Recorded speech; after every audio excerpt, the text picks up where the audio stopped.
My name is Alf Rehn, as so elegantly presented here. And yes, I am a professor of innovation. This normally requires almost an apology, because we all know that professor is Latin and stands for arrogant bastard. So often when professors come and speak at these kind of very professional events, people assume that this is going to be highly boring, highly theoretical, and completely unrelated to practice. So I apologize on behalf of my professorial colleagues. I do know we can get on a bit, but I want to talk about something that's very important to me, because I've always been very keen on understanding how academics, with our critical minds, with our tendency to ask weird questions, can actually engage with real practice.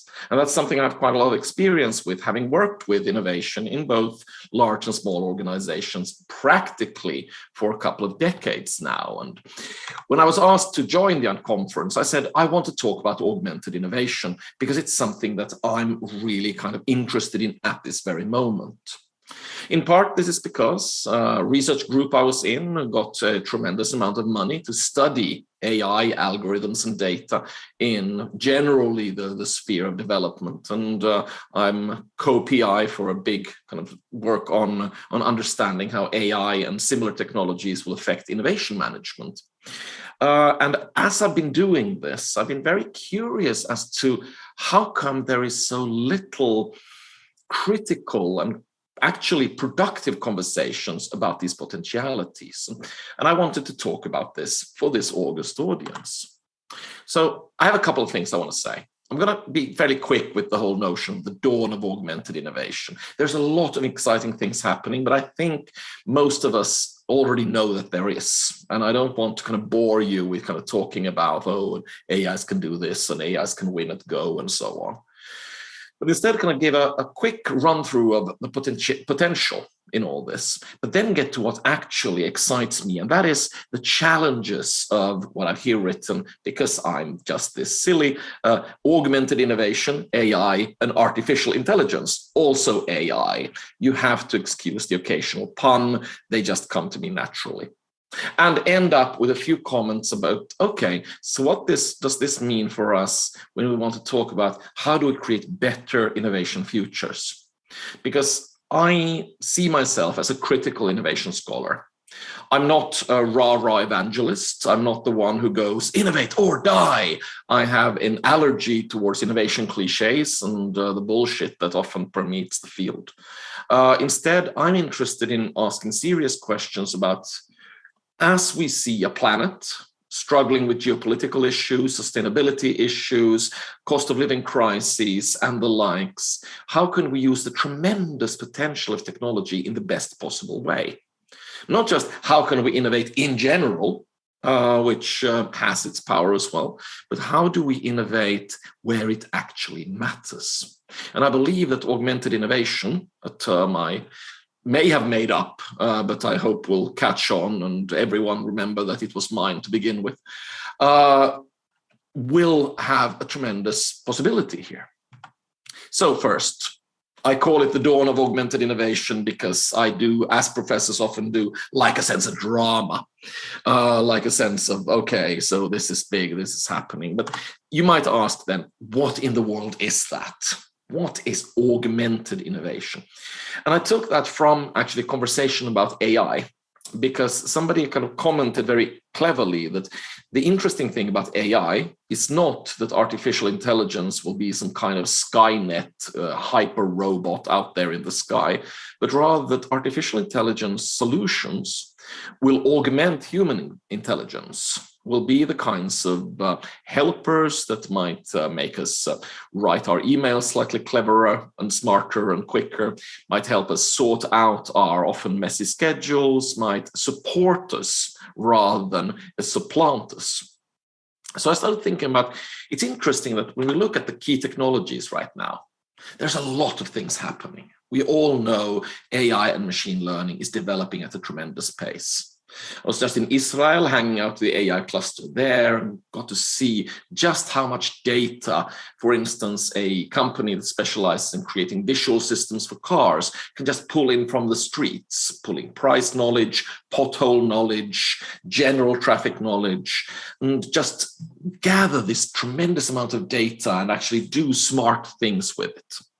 So AI, which I have to admit is a very broad concept, an umbrella word, is the general notion that we are entering a time in which fast developing algorithms and self-developing algorithms can start to find solutions to problems that human beings are not capable of processing at a speed and at a depth that humans simply cannot match.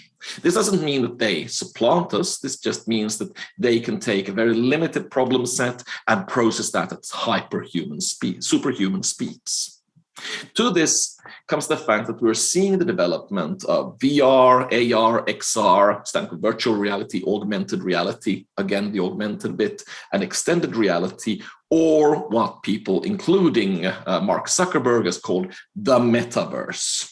That is, that we are getting technologies for seeing things, visualizing things, and meeting in a non-real space, which actually will affect just how we communicate and how we think about what it means to create and represent. And these are not the only technologies. And again, I'm rushing through this simply because I want to get to what I believe is the interesting matter. We have other technologies that come in. So Internet of Things. We are approaching a world in which chairs will know who sat on them, in which kitchens will know who is in the apartment at any one time, in which streets will actually have an understanding of who is walking on them, and in which all factories will basically form a mesh net of information, in which we will gather data at a set unbeknownst to any man. We will gather through sensors everywhere. Just the amount of sensors on this watch, which continuously tells me that I am not moving enough, will create an entire new form of data space. This, of course, leads to big data being the colloquial term for the fact that we have never seen an amassment of information. Every organization already has more data than it knows what to do with. And of course, the potential of quantum computing, which may make it possible, and I want to put in the qualifier may, to actually process all of this at speeds actually not understood before. And I like all of this.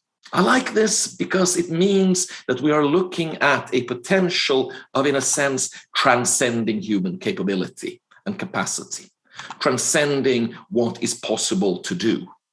Because it used to be that technology was the limiting thing. We could think far quicker than we could type. We could communicate far quicker than machines allowed us to send our messages. Talking was faster than messaging. But we're now coming into a sphere in which exploration will be actually transcended.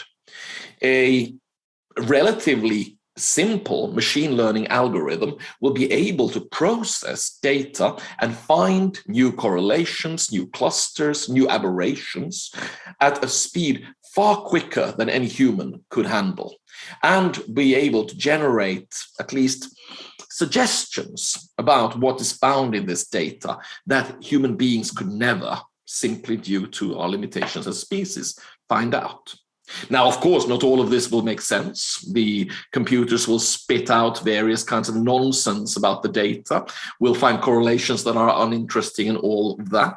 But at the same time, there's the potential that machine learning algorithms and AI in general will be able to help us explore at tremendous speeds. Similarly, the metaverse, being that umbrella term for all these virtual reality and extended reality possibilities, will make it possible for us to simply, instead of asking, how would this work in Podunk, or how would this work in Tokyo, simply make it possible for us to actually check what would happen if we introduce something to Podunk or the Yashimiba quarter of Tokyo. Testing.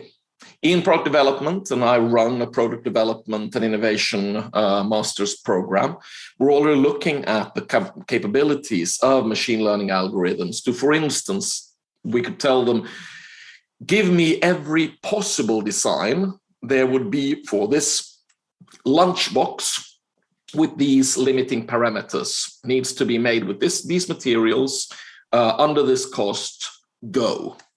Now, it will, of course, generate tons of stuff that is completely pointless, idiotic, and impossible, including lunchboxes that look like octopuses, lunchboxes that are too thin for any human being to actually eat from them, and so on. But whilst doing that, they will also generate interesting and almost unimaginable possibilities that we humans can actually evaluate and maybe start working from. Similarly, these days when I teach my students, I almost call them children there, which they would not look kindly upon. When I teach my students how to work with, for instance, CAD/CAM applications, they still need to imagine how this new coffee cup or this new lunchbox would fit into a real-life scenario. In the future, they will just go into the metaverse and see, okay, how would this fit into a bag? How would this fit onto a table? What would happen if I expanded this to 10,000 times its size and try to understand what it would be like to live inside this lunchbox I've just created? So we're transcending what we used to have as a possibility. And we, of course, all know that AI can analyze and study at speeds human beings can never come up with. Sometimes this just means that they're doing stupid, busy work, but we have already seen how AIs can analyze, for instance, radiology scans or X-rays at speeds which make them far better radiologists than mere humans. And this kind of creates an interesting kind of question for us in innovation management.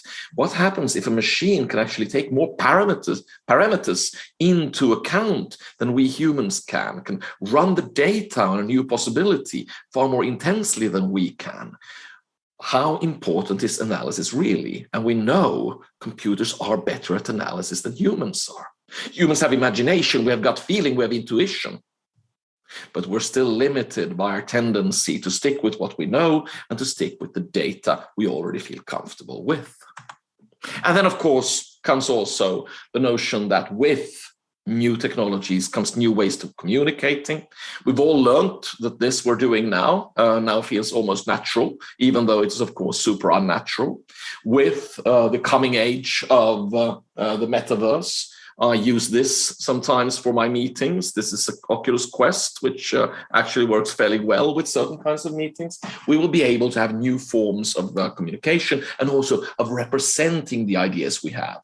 No more trying to explain how the service innovation will work for a group of your, let's say, executive team. Instead, you can take them into the metaverse and show them why the new service innovation you have actually makes sense. So there is potential here. There's so much we could do. But of course, it comes to the question, isn't this just more of the same? Obviously, the notepad and the pencil helped innovators. Obviously, the CAD/CAM technologies made innovators. So we've been augmented, we've been cyborgs for a very long time.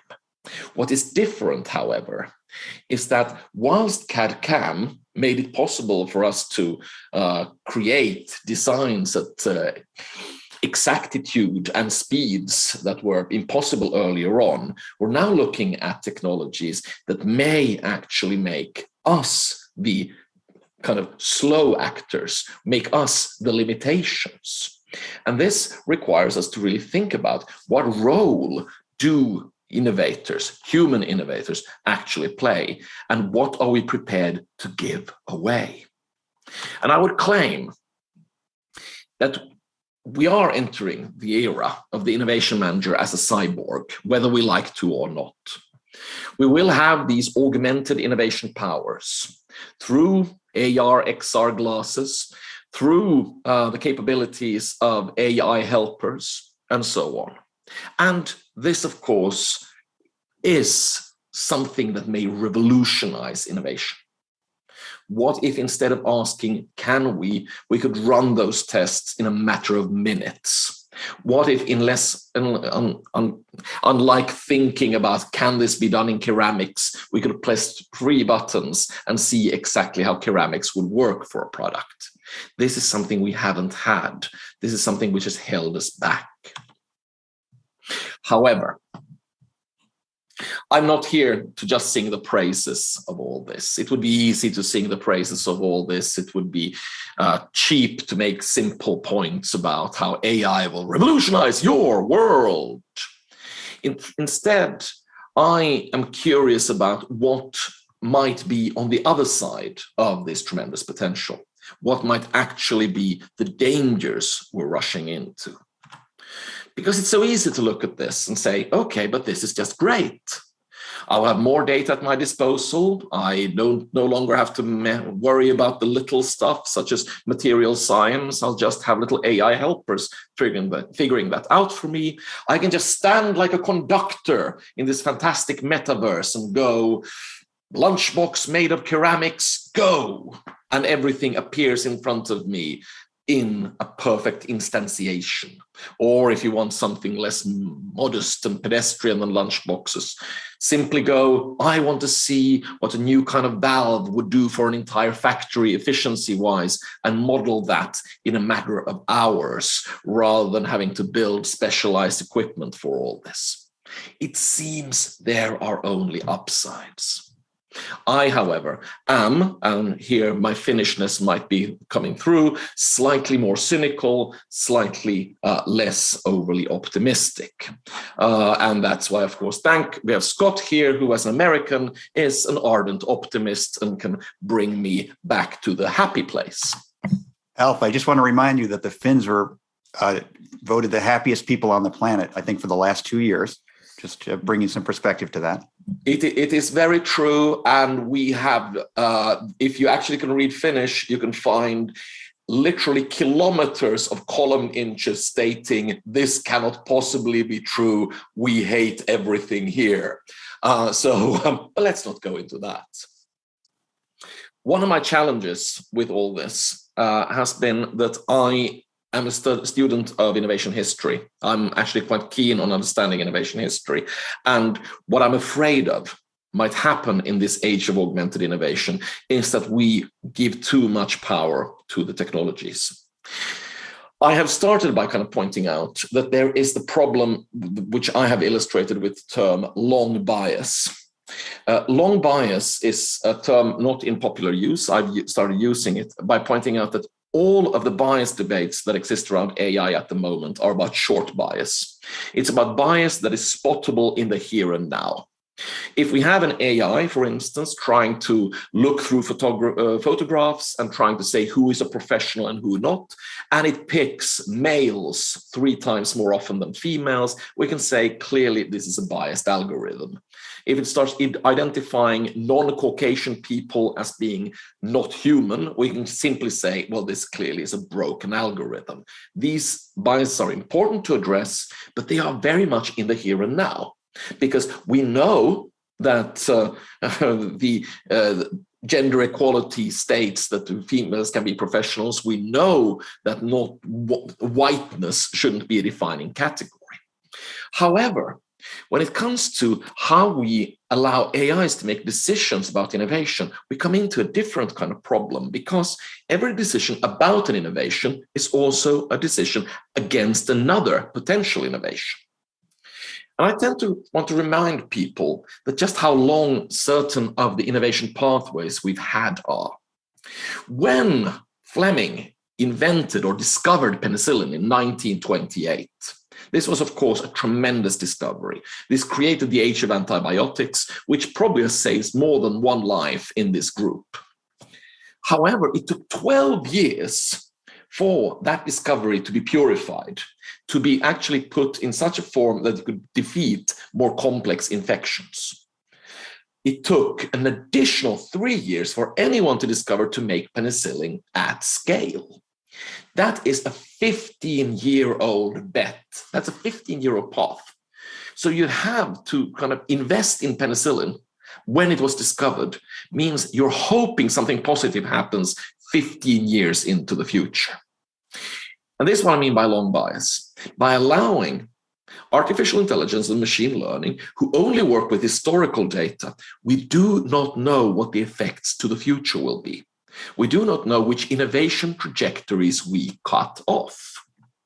And here, the question of trajectories becomes highly important, because a long, long time ago, in the 1970s, early 70s, as I recall, Jim March wrote a fantastic article called The Technology of Foolishness, in which he emphasized that true progress is only created by imaginative foolishness, by being a bit silly.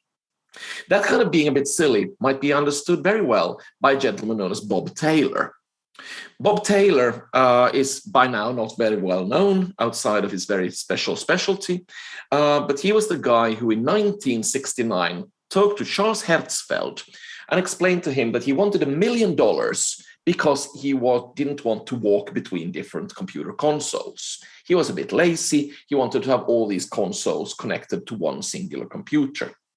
Charles Hertzfeld took that $1 million out of anti-ballistic missile defenses, literally saving a nation from nuclear attack, and gave it to Bob Taylor because Bob Taylor was a little bit lazy. This would seem utterly foolish, stupid, criminal even, if it hadn't been for the fact that what Bob Taylor asked for was the creation of ARPANET, which later became the internet, which later became that platform which enables us to have this chat. And my question would be, would an AI have given Bob Taylor the money to create ARPANET with no historical data, no proof it would work? Would an AI even have accepted the investments in AI that were done in IBM at the 1970s? Would an AI even have invested in AI itself? And I contend we do not know this. And this actually poses a very serious question about how we should understand augmented innovation. This coupled with notions such as data deserts, which is my term for the fact that we actually are currently correcting far more data from very limited geographical space, namely the industrialized West, the US, some parts of Asia, but not all parts of Asia, and almost none from areas such as Africa, South America, and a lot of the remaining Asia. Quite a lot from Australia and New Zealand, be granted. That is, we're looking to how these very powerful technologies are collecting and processing a tremendous amount of data without understanding how the different skews, the skews from how long-term effects on innovation decisions might play out, and the skews from how limits in our data collection might actually skew what we're actually seeing in all this. And to this comes the fact that we are at current not debating the true costs of what AI, augmented innovation, and AI, artificial intelligence, might bring about. When I talk to AI companies today, they're increasingly complaining about the cost of data sets, because as companies have realized that data can actually be valuable, they've started hoarding. I'm starting to talk with people about the lack of having talented data scientists, talented AI engineers around. And of course, we're seeing how monopoly capitalism is driving that a number of companies, including Facebook, Google, and Apple, are wanting to create the one true metaverse for all. So whilst there is so much potential, we're also, if not walking blindly into a sphere of augmented innovation we might not fully understand yet, we're also not having these critical conversations about how do we deal with data deserts? How do we deal with the fact that, yes, people like me who can afford fancy watches from Apple can collect lots of data about themselves, their health, their behaviors, their preferences. How do we ensure that we include the entire planet? And how do we ensure that we do not get stuck in just what the AIs like processing and what the AIs are capable of processing? So what I want to kind of say is not some kind of Luddite notion about AIs are coming, everyone run for the hills. Instead, saying, I believe in the potential of augmented innovation. I believe it can be a tremendous weapon in dealing with the things to come. However, it will only be this if we are open and knowledgeable about the challenges inherent here. I have in a book I wrote some years back written about shallow innovation. Shallow innovation was my term for the fact that we still seem to be very keen on solving problems that people like me have. I am a cis male, middle-aged, middle-class man. I earn enough that I can spend some of it on toys and trinkets. I actually don't have problems. Yet a lot of the innovation sphere seems dedicated to solving even more of my even lesser problems. I have an unending amount of ways to order home food, order home design goods, buy stuff that I don't need. At the same time, this year too, even with COVID, even with the geopolitical things going on, more than 750,000 children will die of diarrhea, an illness we've been able to cure for more than 100 years. This is the true wicked problem. And this is where augmented innovation could truly do its best. By deciding not to create one more TikTok, by not creating one more app to share filtered pictures of your cats, but instead decide what are the real issues, what are the big issues, how do we focus the fantastic skills and resources we have for innovation. And here, it would be important to realize if we merely hand over our innovation decisions to increasingly intelligent algorithms, increasingly powerful AIs, we are in fact entrusting the history and the trajectory of technology to things we might not fully understand. We might do something because the AI tells us to, without understanding it has been our capacity for experimentation and foolishness that has taken us to the technological heights where we are today. We might, without even fully realizing it, be giving over a lot of power to very smart but also limited technologies. I was interviewing a CEO not that long ago about AI. And in a lull in our little interview, I said, well, just checking, how would you define AI? And he looked at me and pondered and said, well, you know what? I can't define it. All I know is I've just invested $50 million into it. That is an absolutely astounding thing for any human being to say, because that means we are investing in this. We're engaging with this without, not necessarily at least, knowing what it is we're investing in and what amount of our autonomy we are giving away.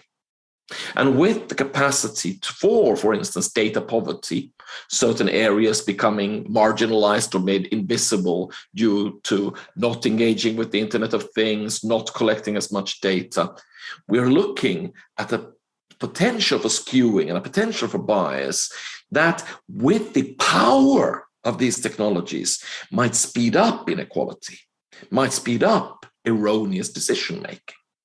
And I don't know about you, I find that a bit scary.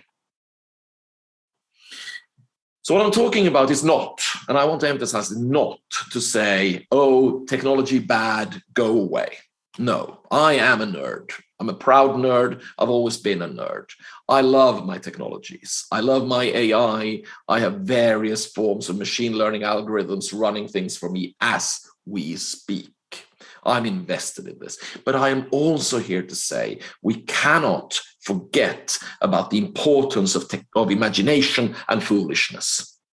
We need a world in which we get better analysis from AI, but in which human beings can still make big bets on things that might seem odd today, but might have tremendous payoffs in the years to come. We need human beings to say, no, even though you might have predicted that this little technological improvement would sell very well, we're still going to focus more on sustainability. This is what we need. We need to keep tools as tools. And we need at least some governance. Not governance in the sense of the government should decide, or the EU should decide, or the bureaucrats should decide.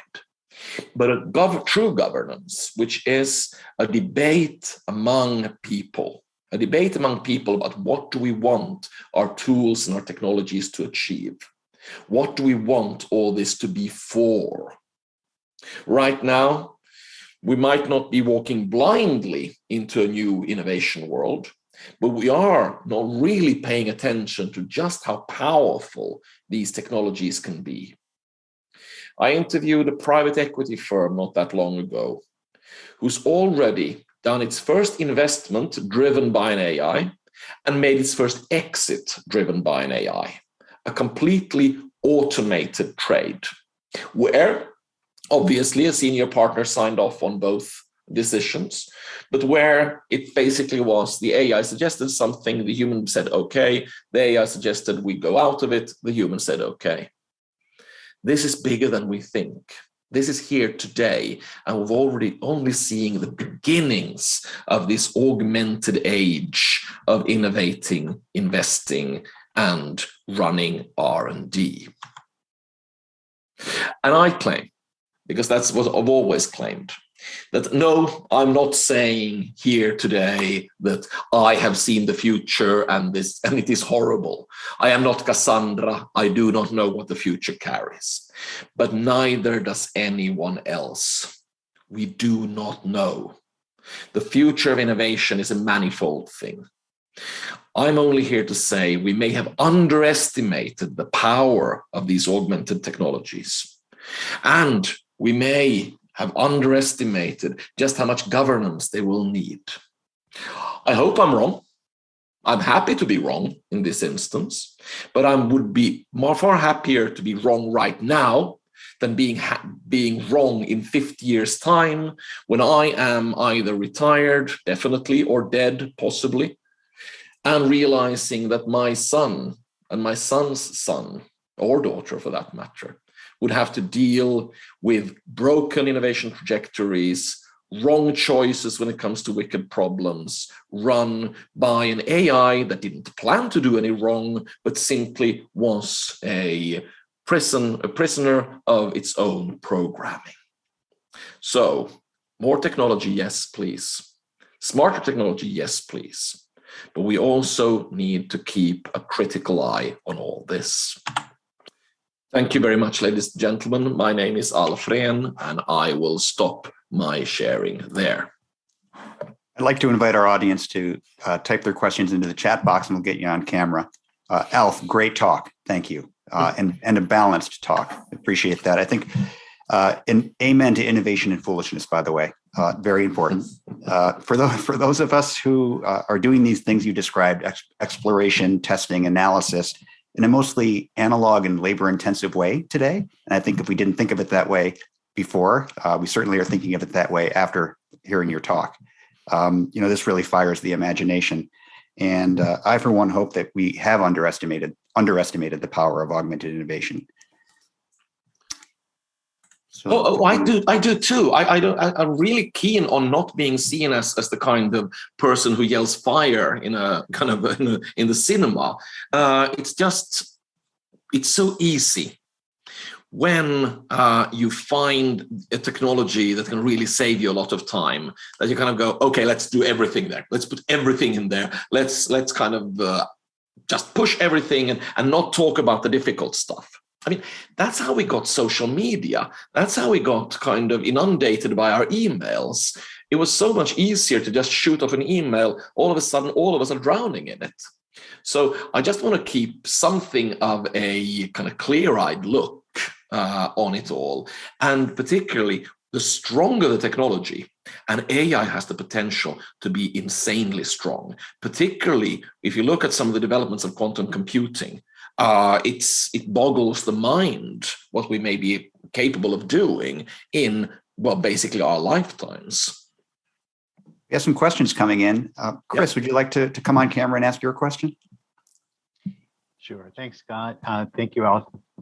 So definitely an area that I'm interested in. And just wondering, you were talking about that AI is really good sometimes at giving it a problem or a solution space to look through, and that sometimes it's limited in how it does that. And I was wondering, as a corporate that's trying to make money, we're also interested in things that are going to have impact. Like you were mentioning, people that have a tremendous disease and nobody's doing anything about it because it's not profitable. Any ideas about how you could use AI to look for those sort of double wins? Oh, absolutely. There's some really kind of smart people in pharmacology right now who are trying to do smart things. So training an AI and giving it a kind of a double parameter thing, kind of saying, okay, find me the cheapest possible molecule that can address the largest possible kind of number of sufferers. I'm simplifying tremendously here, but instead of just saying, okay, give me everything that might cure cancer, we're kind of going, no, we can play around with these parameters. And that is, of course, tremendously important and can give really good insights.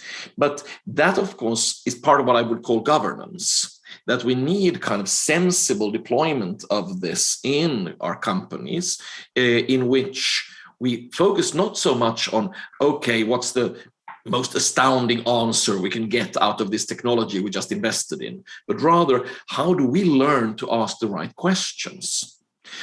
Because a lot of the time when I look at when CEOs invest in AI, they kind of just told, no, we need to invest in it. It's just like they would buy cars. I don't know why I'm buying Teslas, but I'm just going to buy a shitload of them and hope that we can use them for something. And here, I think that the conversation about what kinds of questions are suitable for kind of AIs or machine learning algorithms is something that's understudied. And also, how do we kind of ask AI smart questions such as, can you find me interesting niches we haven't looked at? And here, I think that there is so much more that can be done, particularly when you look at kind of what do the competitors do? And the reason open data structures would be beneficial for everyone, it would be possible to kind of go, okay, let's make sure that Karsten and Chris and Alf and Scott and Eugenio and Mani all share kind of what we're looking at. Not so that we all compete for the same markets, but rather say, okay, so you're looking that way. Well, I'm going to look at this way then, because that's more interesting. I'm going to have my AI target this whilst you're doing that. Openness and transparency is going to be a huge issue for AI and innovation, because right now I'm seeing walls coming up left, right, and center, everyone protecting their little data set and their kind of way of looking at the world. Sorry, I was ranting there a bit, but I think it's a very important question you're asking, and I think that we need to become better at questioning. No, that's great. So it's really about asking the right questions, but also understanding the way to frame questions that AI can actually work well on. So thank you. Absolutely. And AIs, if an AI can misunderstand, it will misunderstand. Yeah. Computers are dependable in this. Thanks for the question, Chris. Thank you. Eugenio has a question. Eugenio, before you ask your question, I just want to let everyone know that Inez has posted the learning survey. So I just wanted to give you a chance to click on that before the session ends, where you can share your learnings, and we encourage you to do that. Eugenio, you had a question. Yeah. Thanks, Scott. Alf, you're putting interesting thoughts in our heads. Thank you for that. It's a long one that I posted on chat, but basically, if you're now using AI to augment our innovation, we still have to input real problems, real challenges there. And my question is, in order to use these augmented technologies to solve social, economic, and other environmental impact, we still somehow going to transfer this risk of taking decisions from human beings to algorithms. So my question is, are we heading in that direction? And taking that you already mentioned transparency, how do you make it that transparent that machines are taking the best decisions for us? I am very questioning whether machines will ever make the best decisions. I'm actually a big believer in human beings, and that we need to be the ultimate arbiters, because there are some issues such as morality and human intuition has taken us this far. Human intuition is amazing. So I wouldn't want to lose that. But there are so many things that actually I believe, if correctly directed. So I teach all my students how to do life cycle analyses. I mean, LCAs aren't complicated mathematically. They're fairly simple. And sometimes they ask me, why are we spending so much time on doing this menial work? And I say, you're doing it because you need to understand it. But more than anything, I want a world in which we all walk around with an LCA app on our iPhone, that for any decision we can make, we can click a few things and get a good life cycle analysis for it. That would be an amazing use of AI, in that we understand that making this decision, we will increase the carbon footprint of our operations with this much.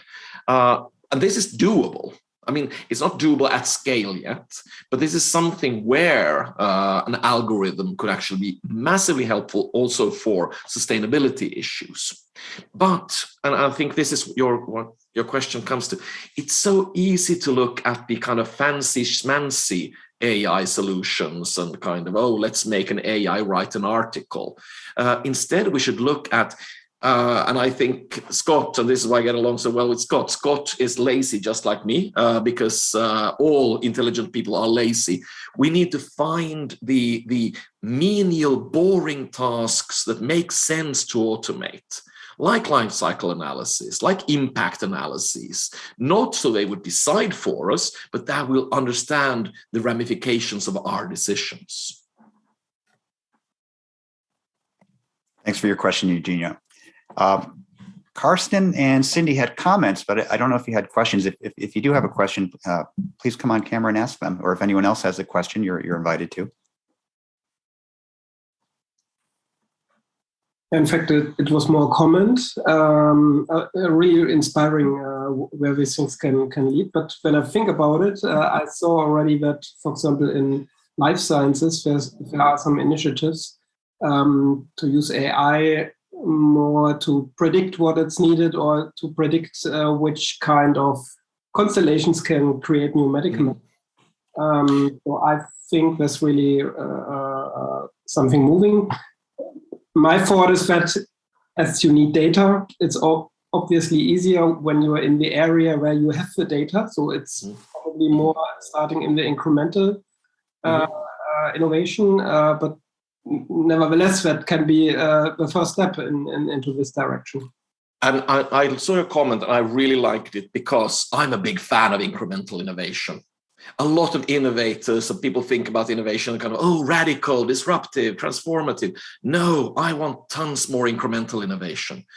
And what I, for instance, and I think I chatted with Scott about this, what I kind of see before me now is that in 10 years, if you have an industrial company with a factory and lots of sensors measuring everything, how great will it be that you in the metaverse will have a digital twin of your factory, where you can just go in, you start tweaking, you start testing a few things. Sometimes the factory explodes, it's fine, everything can be rebuilt in the metaverse.